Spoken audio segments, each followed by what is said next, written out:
فکرشو بکنین 100 سال زندگی کنین و تا روزای آخر سر پا پر انرژی و شاداب باشین.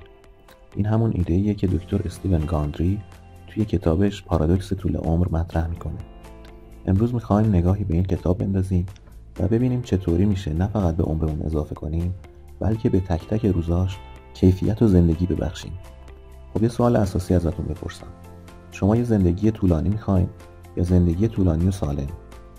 فکر کنین 100 سال عمر کنین ولی 30 سال آخرش درگیر مریضی و ناتوانی باشین. این واقعا اون چیزیه که میخواین؟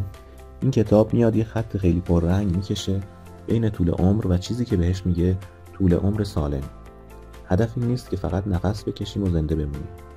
هدف اینه که تا آخرین لحظه با کیفیت زندگی کنیم. و اما این جمله از دکتر گاندری به نظرم شاه کلید داستانه. اون میگه پیری یه چیز حتمی نیست که صرفاً با ورق زدن تقویم اتفاق بیفته.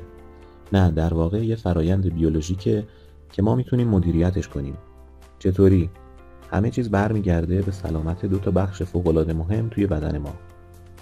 یکی ارتش باکتریای مفیدی که توی روده هامون زندگی میکنن و اون یکی نیروگاه‌های تولید انرژی توی تک تک سلول هامون یا همون میتوکندری. خیلی خوب، پس اول از همه ببینیم منظور از پارادوکس طول عمر چیه. پارادوکس دقیقاً همینه که روی صفحه میبینید. ما دلمون میخواد بیشتر عمر کنیم ولی از پیر شدن میترسیم.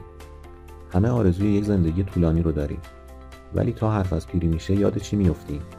مریضی، درد، فراموشی، ناتوانی.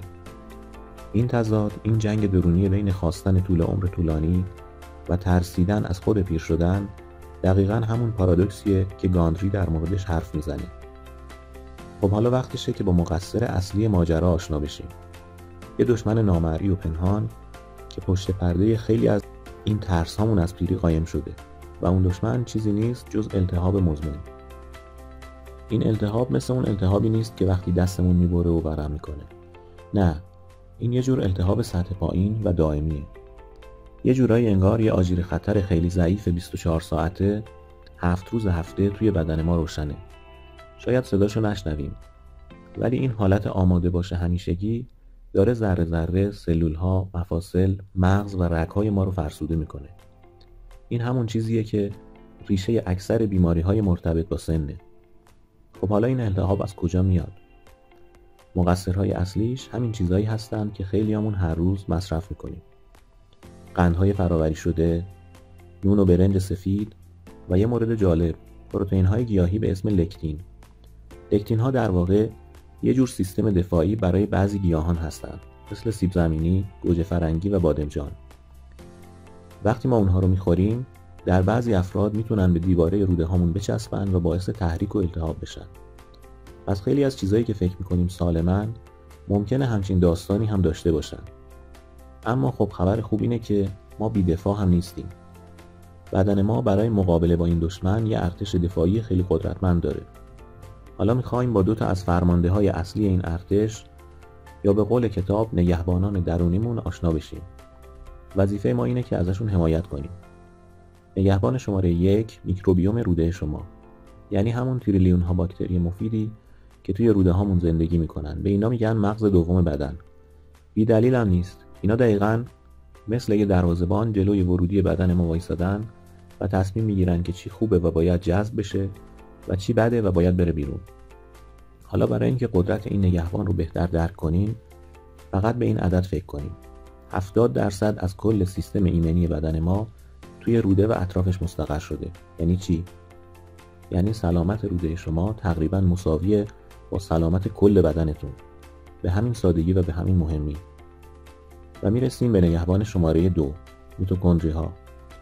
اینا رو به عنوان نیروگاه‌های کوچیک تولید انرژی توی تک تک سلول های بدنتون تصور کنید. کارشون اینه که غذایی که میخورید رو بگیرن و به انرژی خالص تبدیل کنن. وقتی این نیروگاه‌ها خوب و سرحال کار میکنن ما هم پر از شادابی هستیم. اینجا تفاوت رو خیلی واضح میبینیم. سمت راست یه بدن سالمه، دیواره روده محکمه، باکتری های خوب حالشون خوبه و دارن زیاد میشن.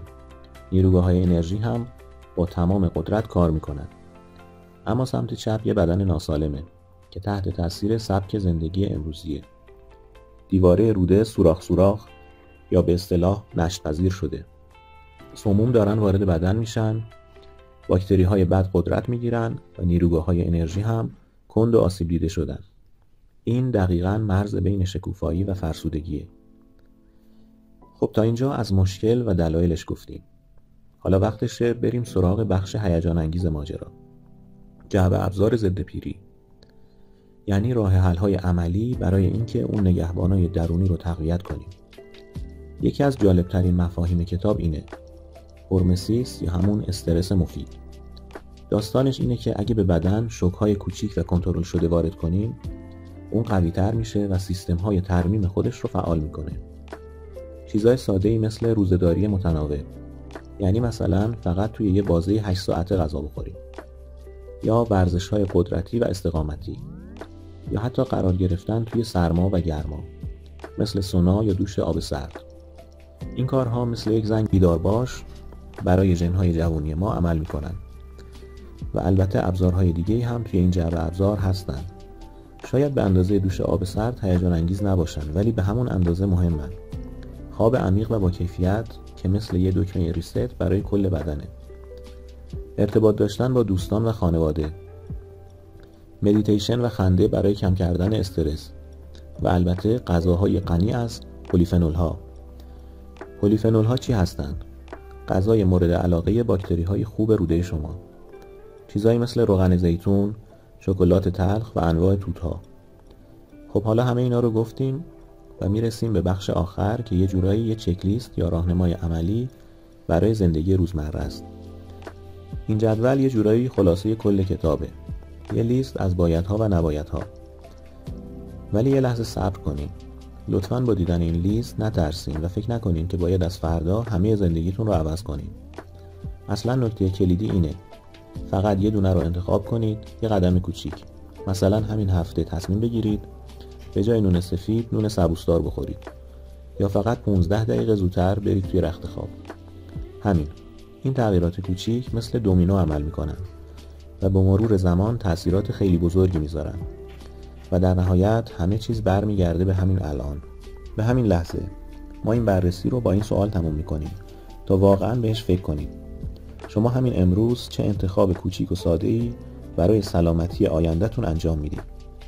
لازم نیست کار بزرگی باشه، یه انتخاب کوچیک، چون همین انتخاب کوچیک میتونه اولین قدم توی یه مسیر کاملا جدید باشه، مسیری به سمت یه زندگی طولانی پر از انرژی و سلامت.